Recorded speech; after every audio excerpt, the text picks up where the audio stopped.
Hello दोस्तों, मैं सुनील कृष्णा चहल academy पर आज आप लोगों के लिए लेकर आया हूं एक बहुत इंपॉर्टेंट टॉपिक जो कि मौसम विभाग से संबंधित है। ज्यादातर विश्व के देशों ने यह प्रिडिक्ट किया हुआ है कि ला नीना आएगा इस साल इस महीने। बट अभी ये प्रिडिक्शन गलत हो गई है। पूरे विश्व की प्रिडिक्शन गलत हो गई है कि आखिर ला नीना जो आने वाला था अचानक क्यों डिले कर गया। ला नीना क्या है, इसके डिले होने के क्या कारण है, और अगर ला नीना आता तो कैसा इफेक्ट होता, और ला नीना डिले कर गया है तो इसकी वजह से क्या इफेक्ट होने वाला है। आज की क्लास हम इन्हीं सारी चीजों के बारे में केस स्टडी करेंगे। तो याद रखिएगा, ये एक इंपॉर्टेंट ज्योग्राफिकल फेनोमेना है जिसे आपको कॉन्सेप्चुअली और फैक्चुअली समझना बहुत जरूरी है। तो आइए सबसे पहले हम देखेंगे कि आखिर ला नीना क्या है। ला नीना के बारे में बहुत सारी चीजें लिखी हुई हैं, बट मैं आपको फिगर के माध्यम से भी समझाने की कोशिश करता हूं। याद रखिएगा, एक बहुत इंपॉर्टेंट फिनोमेना होता है हमारी दुनिया में, हमारे विश्व में। साउदर्न अमेरिका और ऑस्ट्रेलिया के बीच वाले, मतलब कि ये पैसिफिक ओशन है। अगर हम इसे कहें कि ये ईस्टर्न पैसिफिक ओशन है और ये वेस्टर्न पैसिफिक ओशन है। पैसिफिक ओशन ओ शेप का कहा जाता है, और देखोगे एक ओ शेप बना हुआ है। जैसा कि सब जानते हो, साउदर्न अमेरिका के पास एक पेरू नाम की एक देश है। ये इक्वेटर के पास होने के कारण काफी गर्म जलधारा हो जाती है। लेकिन ट्रेड विंड जो कि कोरियोलिस फोर्स को फॉलो करते हुए चलती हैं, और ट्रेड विंड्स ये गर्म हुए पानी को तेजी से इधर वेस्ट की तरफ, मतलब वेस्टर्न पैसिफिक ओशन की तरफ ढकेल रही होती है। तो सारा ईस्ट का गर्म पानी वेस्टर्न पैसिफिक ओशन की तरफ आ रहा होता है, जिसकी वजह से ऑस्ट्रेलिया और वेस्टर्न पैसिफिक ओशन एक लो प्रेशर क्रिएट करते हैं। गर्म हो जाने के कारण ये एक लो प्रेशर क्रिएट करते हैं, और इसी लो प्रेशर क्रिएशन के कारण यहां पर बहुत ज्यादा बारिश होती है। और इसी का ठीक उल्टा, क्योंकि सारा गर्म पानी ट्रेड विंड की स्पीडी होने के कारण, इंटेंस होने के कारण इधर आकर एक्यूमुलेट हो जाता है, तो यहां पर गर्मी बढ़ जाती है, और यहां पर नीचे दबा हुआ ठंडा पानी अपवेल होकर ऊपर की तरफ आता है, और जिसकी वजह से यहां पर ठंडा पानी रिमेन करता है। और पानी जब ऊपर की तरफ आता है तो अपने साथ ढेर सारे प्लैंकटन्स भी लेकर आता है। प्लैंकटन्स एक तरह के बैक्टीरियाज और कुछ तरह की घासें होती हैं, कुछ तरह के जम्स होते हैं जो यहां पर आते हैं। और मछली पालन के लिए साउदर्न अमेरिका के इस कोस्ट पर ला नीना के इफेक्ट के कारण एक बहुत अच्छी सिचुएशन बनती है, फेवरेबल सिचुएशन बनती है, और यहां पर फिशिंग इंडस्ट्री बल्क में बिलियंस के लेवल पर पैसे कमाती। लेकिन यहां पर बारिश कम हो जाती है और यहां पर बारिश ज्यादा हो जाती है। तो हम यही जानना चाहते हैं, हम यही बताना चाहते हैं कि ला नीना का इफेक्ट, क्योंकि सारा गर्म पानी इधर एक्यूमुलेट हो गया, तो इधर का लो प्रेशर क्रिएट हो जाने के कारण वेस्टर्न पैसिफिक ओशन में और साथ ही साथ इंडियन ओशन में और उधर सोमालिया मेडागास्कर के साइड भी बारिश की संभावना बहुत ज्यादा बढ़ जाती है। क्योंकि लो प्रेशर क्रिएट होगा तो हवाएं ऊपर की तरफ उठेंगी, और उनकी जगह लेने के लिए अगल बगल की नमी, ह्यूमिडिटी, मॉइस्चराइजर सारे पानी अपने साथ लेकर आएगा और ढेर सारा बारिश कराएगा। और ला नीना के इफेक्ट से भारत में और इधर वाले एरियाज में बहुत ज्यादा बारिश होती। तो यही प्रेडिक्शन था विश्व का, देशों का, वर्ल्ड मेट्रोलॉजिकल डिपार्टमेंट का, कि इस बारी ला नीना का इफेक्ट आपको देखने को मिलेगा, लेकिन इसमें डिले हो रहा है। आखिर ला नीना क्या था, आपको एक आइडिया समझ में आया? फिर से मैं उसको कंक्लूड करूं कि ला नीना एक ऐसी सिचुएशन है जिसमें ऑस्ट्रेलिया और इंडिया के पोर्शन पर इधर वाले सेक्शन पे बहुत ही ज्यादा बारिश होने की संभावना इंटेंस हो जाती। तो इसी का इफेक्ट हमें देखना था कि इस बारी जून, जुलाई और अगस्त, सितंबर में जो बारिश होनी थी वो इंटेंस हो जानी चाहिए थी। लेकिन क्या अभी हमने वो बारिश फील करी? क्या वो बारिश का डाटा सामने आया तो पता चला कि नहीं? तो ऐसा लगा कि एक बारी इंडिया का प्रेडिक्शन गलत है, लेकिन विश्व स्तर पर देखा गया तो विश्व स्तर में ला नीना के आने को लेकर एक प्रेडिक्शन गलत हो जाती है। तो यही होती है ला नीना। ला नीना का एक मतलब स्पेनिश शब्द है ला नीना। अगर हम पूछेंगे इसका टर्मिनोलॉजिकल मतलब क्या होता है तो बताएंगे इसका मतलब होता है लिटिल गर्ल। लिटिल गर्ल, याद रखिएगा। इसका इफेक्ट ईस्टर्न और वेस्टर्न पैसिफिक में देखने को मिल जाता है। याद रखेंगे कि विश्व स्तर के ग्लोबल लेवल पर अलग अलग रीजन्स पर ला नीना का इफेक्ट होता है, और ये रेन्स को इंटेंस कर देता। ला नीना अगर हम बात करें तो कई तरीके से अगर आप समझें तो ट्रॉपिकल ईस्टर्न पैसिफिक ओशन पर हाई प्रेशर क्रिएट हो जाता है और वेस्टर्न पर लो प्रेशर क्रिएट हो जाता है। और साथ ही साथ हमने देखा कि इसका इफेक्ट एशिया के तरफ भी खास तौर पर पड़ता है, क्योंकि यहां से गर्म हवाएं लो प्रेशर के कारण उठकर और लो प्रेशर हमारे इंडिया वाले पोर्शन पे भी बन जाता है, जिसकी वजह से यहां पर लो प्रेशर बनने से सारी हवाएं हाई प्रेशर वाली इधर साइड मूव करती है और अपने साथ नमी ले आती है, ढेर सारा बारिश कराती। चलिए हम आगे पढ़ेंगे कि आखिर ला नीना क्या इंपैक्ट पड़ेगा विश्व पर, और फिर हम आगे पढ़ेंगे कि क्या ला नीना का इंपैक्ट पड़ेगा भारत पर।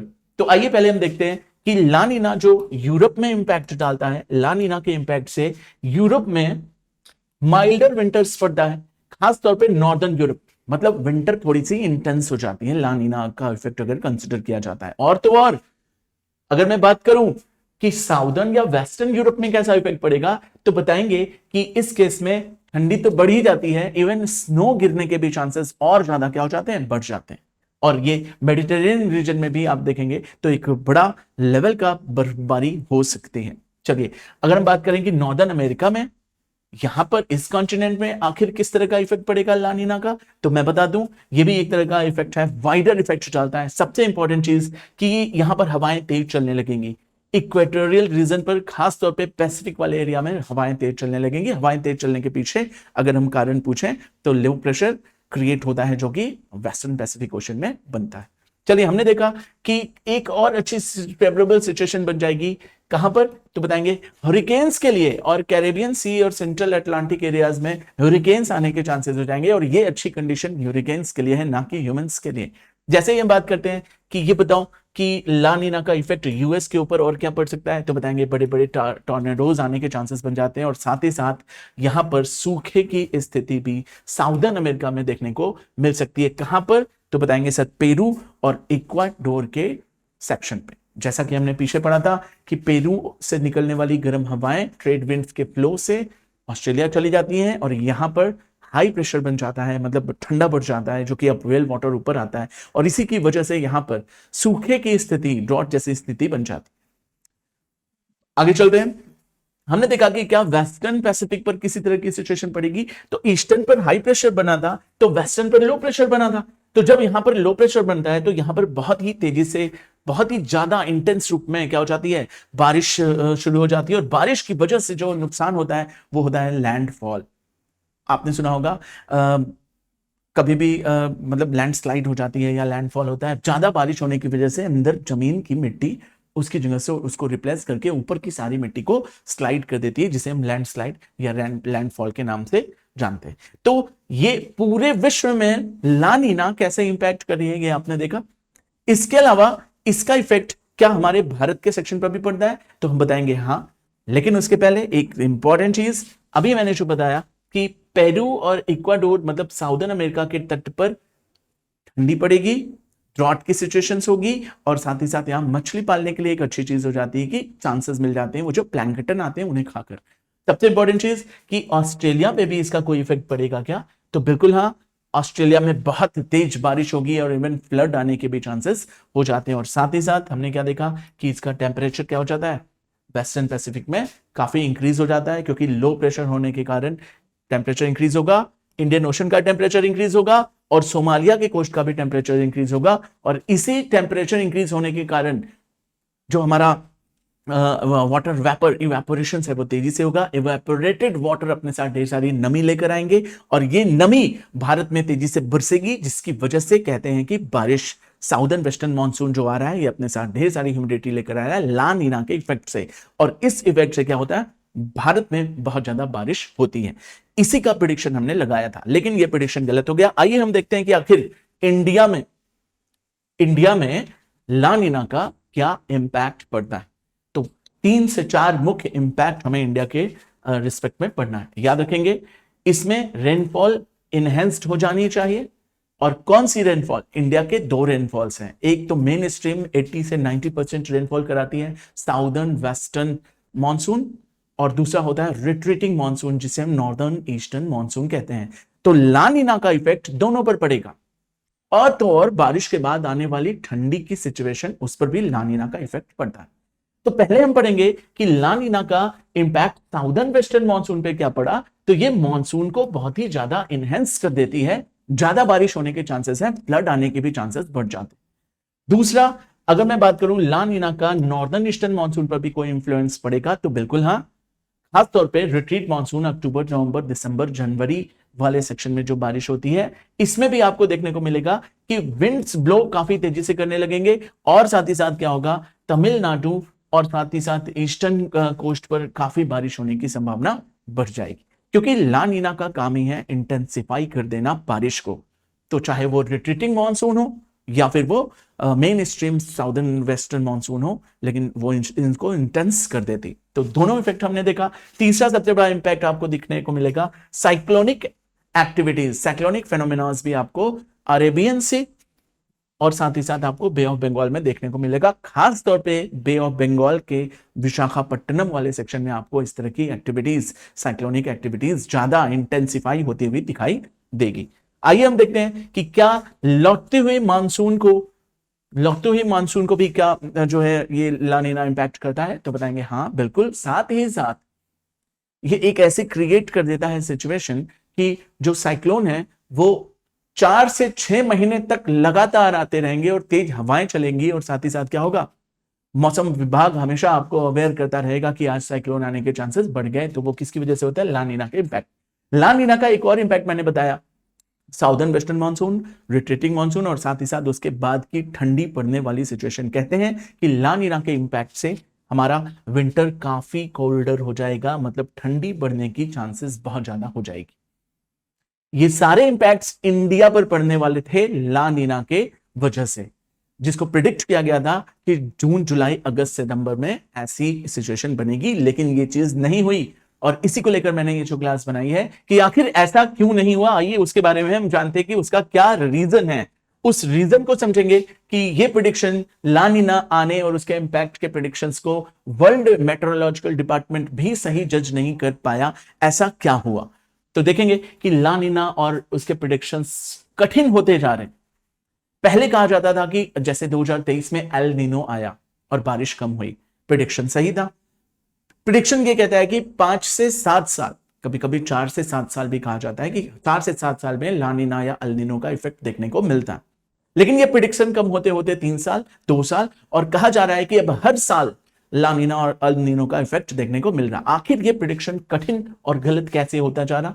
हमारे पास इतनी एक्यूरेट लेवल की मतलब इतनी अच्छी लेवल की जो है मेजर करने के इंस्ट्रूमेंट्स हैं, टूल्स हैं, टेक्नोलॉजी है, आजकल साइंस एंड टेक इतना डेवलप कर चुका है, लेकिन फिर भी ये गलत कैसे होता है। तो आइए उसके बारे में हम कुछ मेजर रीजंस जानते हैं कि ऐसा क्यों होता है।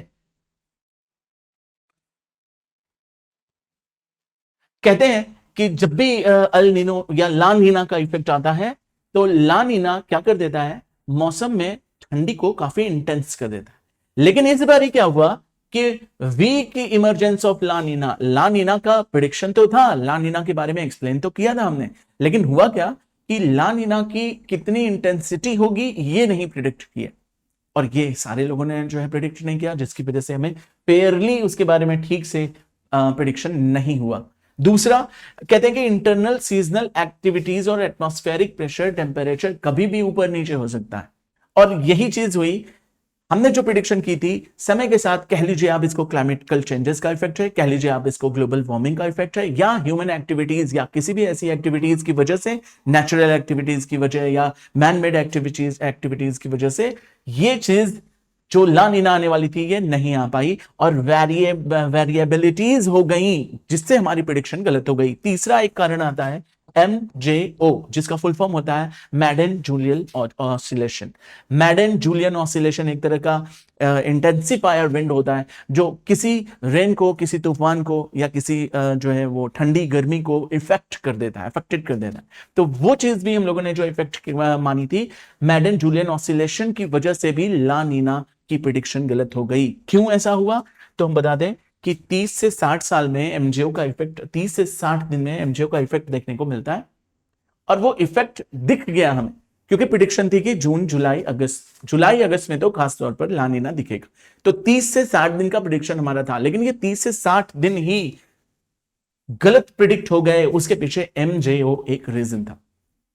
एमजेओ क्या कहता है कि eastward moving pulse of clouds, जो क्लाउड्स ईस्ट की तरफ मूव कर रहे हैं, जो उसकी वजह से रेनफॉल आएगा, और उस जो विंड जो चल रही है उसकी वजह से, और साथ ही साथ वहां पर बनने वाली pressure belt, high pressure belt, low pressure belt, ये सी ब्रीज और लैंड ब्रीज, ये सारी चीजें मिलकर एक ऐसी सिचुएशन बना देती हैं जो MJO फॉलो करता है, और इसी की गलत प्रिडिक्शन की वजह से, अर्थात ये सडन में आ जाने के कारण, MJO के आ जाने के कारण हमारी प्रिडिक्शन गलत हो जाती है।